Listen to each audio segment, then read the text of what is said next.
A couple weeks ago, we announced that they're potentially making a live-action Hunchback of Notre Dame Disney remake, because why not? You didn't think it was going to stop there. You didn't think that Disney was going to stop before it got a chance to either make a sequel or do a live-action remake of pretty much every single freaking thing they've ever done. Exclusive. There's talk at Disney to do something with Nightmare Before Christmas. Probably a sequel, but live-action possible. Movie Hole has been informed. So this one is not set in stone, but is it surprising? No, not in the least bit. Actually, let me tell you why I'm surprised. And I hear where you're coming from, and your cynicism's well placed. But what the hell do you do with this thing? From what orifice do you pull a story? There are two possibilities I'm seeing here. One overarching possibility is that they go through the other doors and they go visit other holidays. You know, what is this universe's Valentine's town look like? What is the St. Patrick's Day? What does Hanukkah town look like? What really sets this film apart is the dynamism of its look and the music. When you look at the overall story, it's a very, very simple, albeit almost too simple concept. Can they replicate that? How do you replicate that with holidays that have an extreme look all their own on the calendar, on the American calendar? I mean, Christmas has its very unique picture and setting, just as Halloween does. I mean, sure, Halloween is later in the year, but it's not quite cold enough usually to be winter, so it's autumny and it's scary.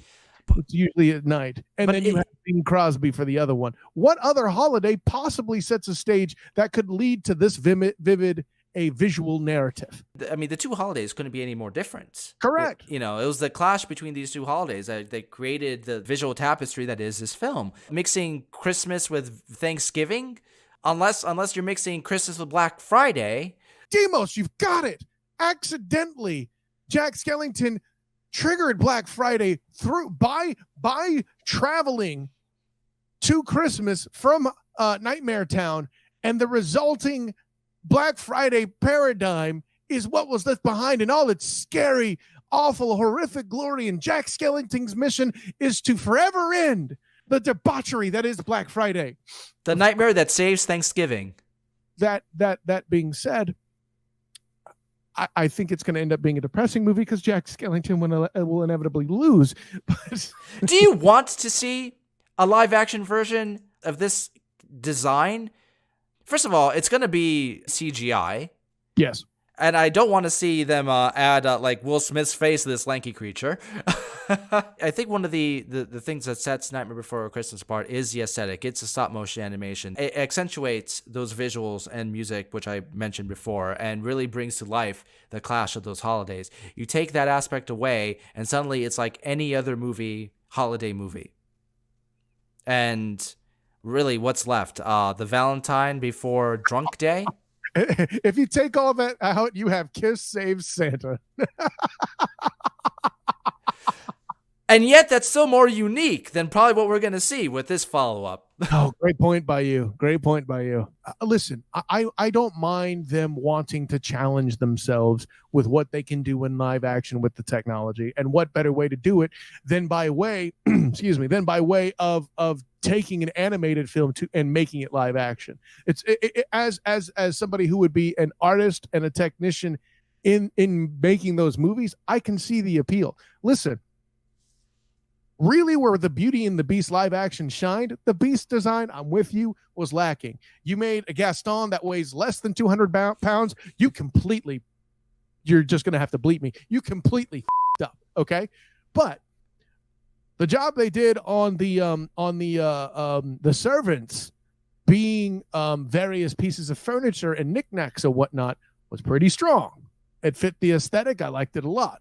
And their next challenge, listen, if you would actually come up to somebody in the 90s, the late 90s, after this movie premiered and said, hey, what if you were trying to do that in a live action film? How would the genie have landed? They'd have laughed you off the stage. Now they're rising to the challenge. And I'm telling you, at least in my opinion, I had an opinion of what that was going to look like, and I thought it was going to be awful. And again, what we've seen so far isn't bad. Well, here's the thing. with these live action remakes and so forth, the only reason they're being made, and I don't feel the passion behind these films that we felt for these originals, because they know that just by slapping the name on it, throwing in enough of the familiar songs and looks, they're gonna make $1 billion. They're relying on the performers to inject the passion. And listen, as much smack as we talked on Beauty and the Beast, Kevin Kline as Maurice was strong. Okay, so we had one good supporting character. While we cast a girl that needed to be freaking auto-tuned as a star, as one of the most famous musicals of cinema and Broadway history. Bingo, there you go. That's the antithesis I wanted you to bring there. Precisely. It can be done, but then when you cut too many quarters, you don't do it right anyway, which leads to the half-heartedness you speak to. Boom. If they're going to go with a concept from this, I would rather see Tim Burton return and do a stop-motion sequel. Or how about you just leave the thing alone? Or my preferred option, which so eloquently stated. But hey, they're making another Ghostbusters. How the hell can I bitch about this, right? That's the trick. Ghostbusters in Halloween Town. Ooh, go on. There's your crossover. Egon versus Jack Skellington. Well, Egon would be a ghost, so would he be helping Dan Aykroyd? Oh, and now I'm sad.